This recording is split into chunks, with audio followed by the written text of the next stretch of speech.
Hey, welcome to another rousing C Group session. Thanks for hanging in with your group, and I trust that things are going really well as you're getting to know each other and kind of sharing life together. Now, what we're going to talk about today is something that's not so pleasurable to talk about, but actually the results are very, very beneficial. And what we're going to talk about is suffering. I know you're like, man, I don't want to talk about suffering at C Group. C Group is where I go to avoid the suffering or to escape the suffering. But isn't it interesting that when suffering comes in, the very thing that we want to do is escape it? Like even as I talk about it, you're like, I don't even want to talk about it because I don't want to be there. And when suffering comes in, our immediate response is that we will do anything that we can to get away from it. Whatever it costs, we want to have the comfort, we want to have the luxury, we want to have pleasure, but what we don't want is suffering. And actually, much of life is built on avoiding the suffering. I mean, think about that. What's your response to suffering? If you're suffering from pain, I got to solve it as quick as I can. If I have pain, I got to solve it with some type of painkiller, or I got to solve it by going to the doctor. I want to avoid that suffering, right? Or maybe you're suffering from a lack of money. Like most of us suffer from a lack of money, so you're like, well, if I'm suffering from a lack of money, I have to solve that by going to the bank. Or if you're suffering from the bank turning you down for loans, maybe you go for the quick payday loan, right? Because you got to end that financial suffering has to get taken care of. Maybe you suffer from baldness.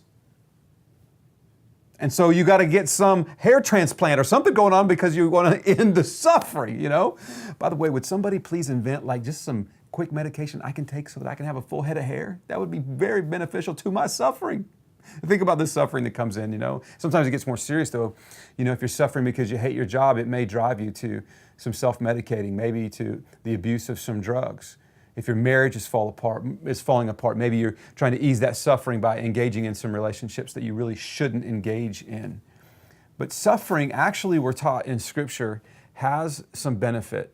Now, I remember years ago, I was in just a season that wasn't the greatest. There was a lot of stress, and I was working on my master's degree while working full-time in the church, and had a young family and that whole thing. And I just remember the Lord and I having some strong conversations, and I was sitting in a worship service in somewhere in California where I was going to school, and I took the night off, and I just kind of sat, and I was just praying to the Lord, and the whole room was worshiping, but I was just kind of keyed into what the Lord was saying, and I'm just complaining to Him, to be honest with you. And I'm like, Lord, I'm tired of this, and I'm tired of this, and I'm tired of this, I'm tired of this. And I really felt like the Lord said, it's going to come to an end. It's coming to an end.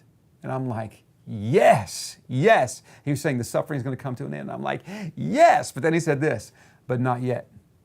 I'm like, well, wait a minute. What's with the not yet? This was really deeply impactful on my life. And as I have done on occasion, not a ton, but on occasion, I just kind of took that whole situation and put it into a song. But a couple of lyrics out of the song that I wrote out of that just says this. I felt like the Lord was saying this: the storm's not over, and we've miles yet to go. But trust me in the moments, because I'm leading you home. And so I just really hung on to that. The Lord saying, it's not over yet, but I haven't left you. And really, as I came out of that season, what I could do is I could look back and see, man, that's really taught me some stuff, some really good things. So what if part of the reason that we deal so poorly with suffering is that we just don't understand the role that suffering plays in our life? And what if instead of avoiding suffering, we actually did something completely radical and embraced it because of the things that it can do for us? Now, once we're in the middle of the suffering, it's hard to see that. But if we can see the big picture, we find that actually on the other side, we have some great, great benefits. And one of those benefits is that God gets our attention. A pastor friend of mine named Pete Wilson said this recently in a sermon. He said, when the brook is drying up, God has my full attention. When the brook is drying up, God has my full attention. One of the benefits of suffering is that it gets our attention on the Lord, and then He's able to do some really deep things inside of us.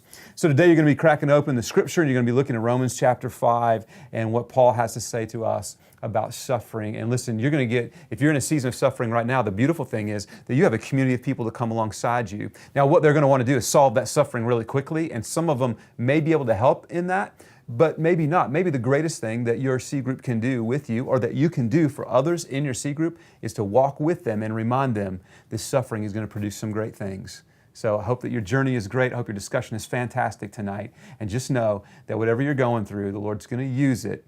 And even if it's suffering, it's going to produce some great things in your life.